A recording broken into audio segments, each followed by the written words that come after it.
Assalamualaikum warahmatullahi wabarakatuh. Perkenalkan, nama saya Rahmat dari Universitas Islam Negeri Antasari Banjarmasin, jurusan Pendidikan Matematika, Tarbiyah dan Keguruan.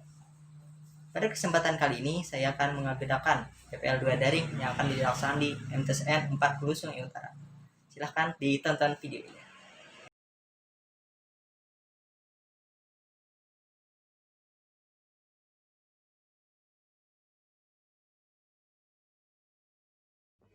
Oke semuanya, kembali lagi di Rahmat Channel, Sahabat Matematika. Di video kali ini akan bahas tentang matematika kelas 8 semester 1 pertemuan ke-6. Adapun judul pada hari ini adalah masih dengan koordinat kartesius, yaitu memahami posisi garis terhadap sumbu X dan sumbu Y. Sebelum mulai pembelajaran hari ini, marilah kita berdoa. Berdoa dimulai. Berdoa selesai. Oke, jangan lupa adik-adik untuk selalu menjaga kesehatannya dengan stay at home dan sering-sering mencuci tangan, serta apabila keluar rumah selalu menggunakan maskernya agar terhindar dari virus corona. Selanjutnya, adik-adik absen di grup WhatsApp yang telah kakak sediakan. Satu-satu ya.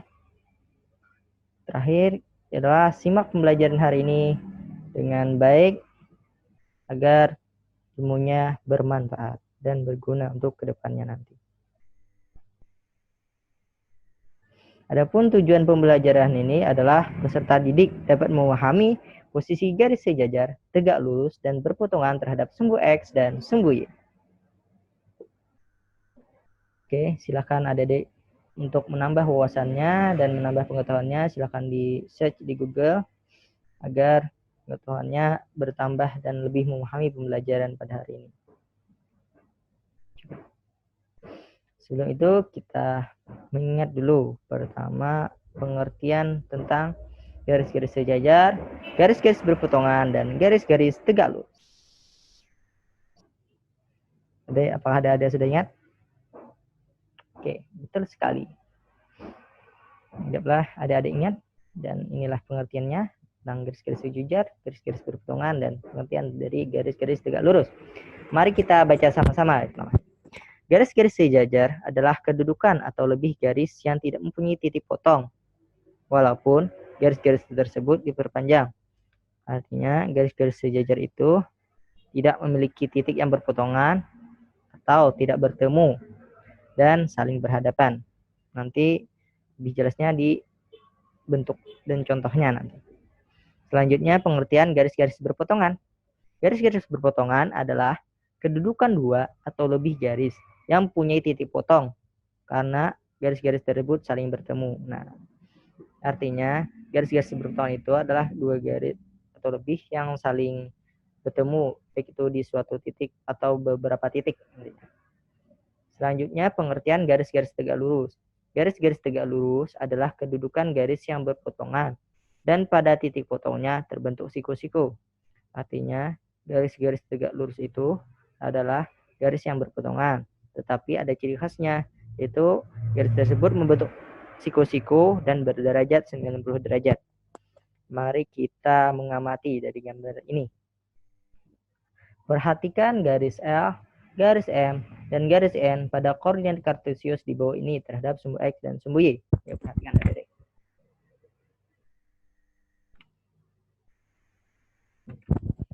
Lihat gambar L di sebelah kiri pertama. Ini gambar garis M, kemudian ini gambar garis N. Baik, langsung saja ke jawabannya. Garis-garis yang sejajar, tegak lurus, dan memotong sumbu X dan sumbu Y. Pertama kita mencari dulu garis-garis sejajar dulu dari gambar tadi. Yang mana sih? Garis-garis yang sejajar dengan pertama, garis-garis yang sejajar dengan sumbu X dulu. Itu ada di gambar L1, L2, L3, dan L4. Kita lihat garisnya. L1, L2, L3, dan L4 dikatakan sejajar dengan sumbu X karena itu garisnya pertama tadi tidak bertemu, yang kedua adalah saling berhadapan. Nah, kita lihat tidak bertemu dan saling berhadapan, maka otomatis sejajar terhadap sumbu X. Kemudian ada lagi garis sejajar yang dengan sumbu Y adalah M1, M2, M3, dan M4. Kita lihat gambarnya. Nah, di sini ada garis Y, garis sumbu Y ya. Kemudian garis M ini adalah garis yang sejajar terhadap sumbu Y.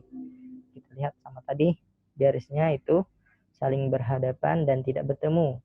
Maka dikatakan dengan garis yang sejajar terhadap sumbu Y. Selanjutnya kita lihat gambar yang mana sih garis yang tegak lurus.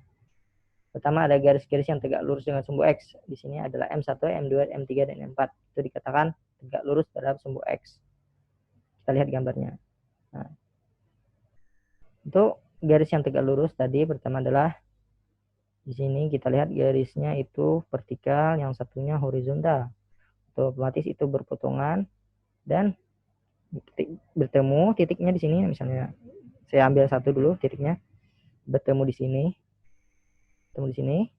kemudian membentuk sudut siku-siku. Nah, ya, lihat, dan berderajat 90 derajat ya. Jadi masih ingat tentang pembelajaran siku-siku. Selanjutnya ada garis-garis yang tegak lurus dengan sumbu Y. Ada L1, L2, L3, dan L4 ya.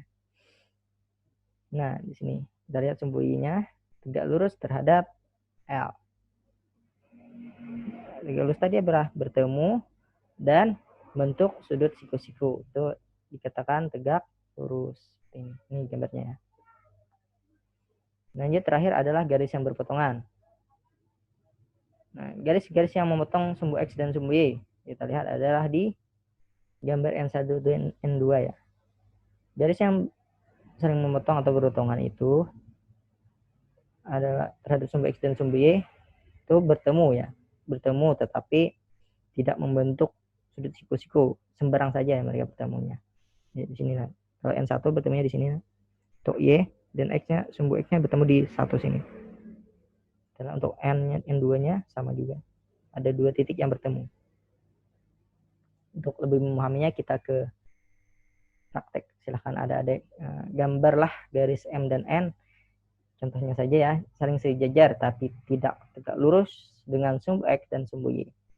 Silahkan sediakan adik-adik kertas dan gambar. Bayangkan. Nah, ya betul sekali. Berikut garis M dan N yang sejajar tapi tidak tegak lurus dan sumbu X dan sumbu Y. Nah, inilah gambarnya. Oke, nah ini salah satu gambarnya. Pertama, garis M dan N sejajar. Terlihat sejajar, saling berhadapan dan tidak bertemu. Kemudian, tapi tidak tegak lurus terhadap sumbu X dan sumbu Y. Nah, kita tidak membentuk sudut 90 derajat ya. Yang penting agak miring, ya, bentuk sudut 90 derajat. Oke, selanjutnya kita ke contoh soal dan posisi. Contoh soal posisi garis terhadap sumbu X dan sumbu Y. Kita ada sini langsung saja itu diketahui adalah A 3,2, B 3,4, dan C negatif 5,2. Kita gambar dulu ya. Langkah pertama adalah kita gambar dulu titiknya.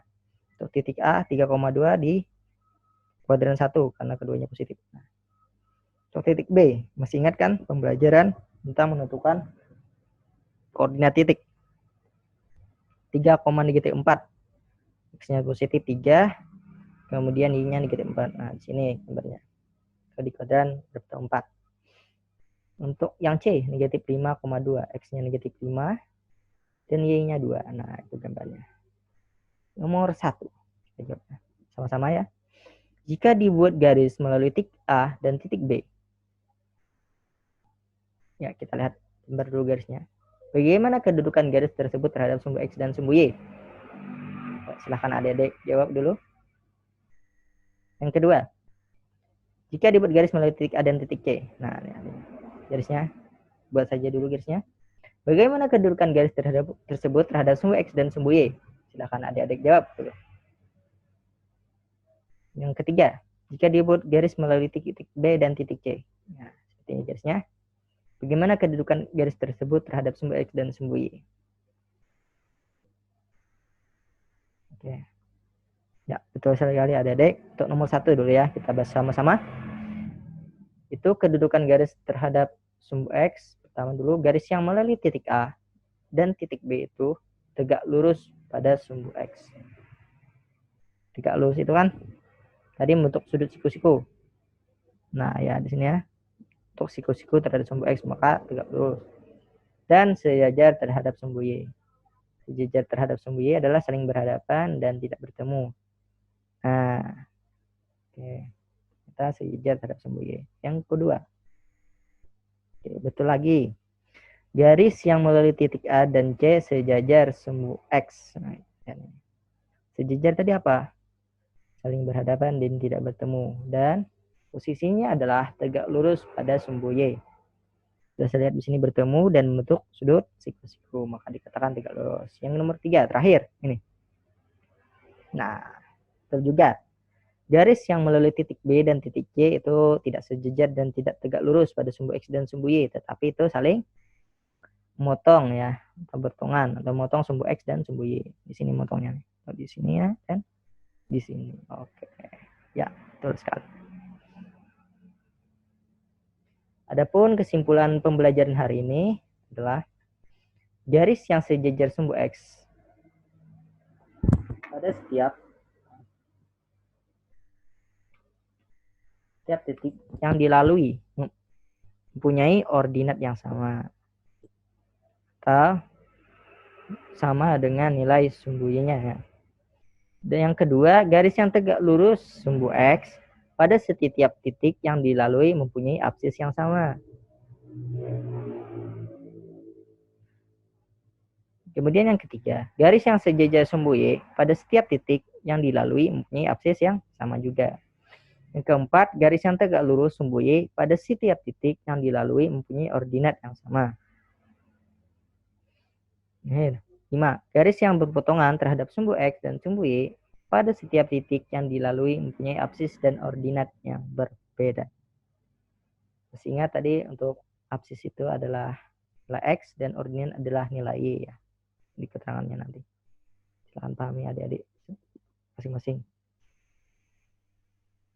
Oke, selanjutnya ada tugas rangkum pembelajaran hari ini dan buat kesimpulannya masing-masing. Nah, pembelajaran hari ini. Hidup itu ibarat matematika ya. Sulit apapun sebuah masalah pasti nanti ada penyelesaiannya. Oke. Sekian dari kakak. Terima kasih. Bila ada salah hilaf, mohon maaf. Wabillahi taufiq wal hidayah. Wassalamualaikum warahmatullahi wabarakatuh.